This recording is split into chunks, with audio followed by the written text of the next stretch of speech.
I'm actually glad that Charlie Kirk was murdered, but probably not for the reason you think. I was at work when I first found out.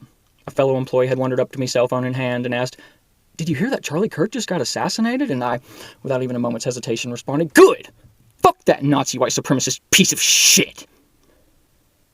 I had never before witnessed such a perfectly blended expression of disgust, disappointment, sadness, and surprise, all through the window of another man's eyes, or experienced a silence so uncomfortable as the one that followed, and although that look on his face now haunts me more and more with each passing day, at the time, it only made me distrustful and upset. But little did I know that the sentence which followed would end up becoming the most profoundly psychologically impactful question that I've ever been confronted with. Have you ever actually watched any of his debates? I decided to end the conversation immediately. This man was clearly a lost cause, one of those intellectually dishonest Kool-Aid drinking types who refuses to engage in good faith with any perspective which contradicts their outstandingly narrow and propagandized worldview. And by this man, I mean me. Because I hadn't actually watched any of his debates.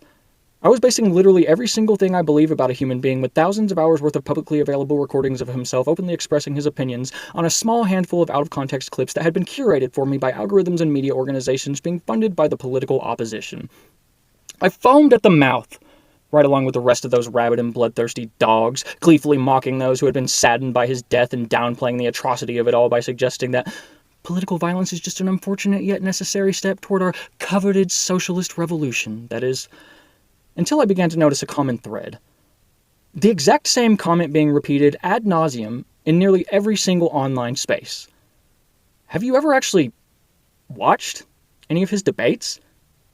I didn't think much of it at first. Of course right-wingers are all regurgitating the exact same talking point. They're in a cult. They're brainwashed. It was an ordinary and boring morning on the day I found out that I am a monster. In that moment where my curiosity got the best of me and I decided to click on some random YouTube thumbnail of Charlie Kirk with his goofy and gummy smile in an attempt to reaffirm my preconceived biases. And it was an unusually stressful afternoon on that very same day when I spoke to my father for the first time in years, despite the fact that he had always loved and supported me unconditionally. And it was a never-ending sleepless night, coming to terms with the fact that literally every single thing I thought I hated about the right, the bigotry, stupidity, violence, vitriol, and narrow-mindedness, was actually just an outward projection of hatred toward my own self. Charlie Kirk is my hero. He opened my eyes to the cruel and manipulative nature of our political media, brought my family back together, and taught me how to love again. And to anyone who takes issue or offense with that, I'm going to do exactly what he would have done, and challenge you to answer a simple, honest, and straightforward question.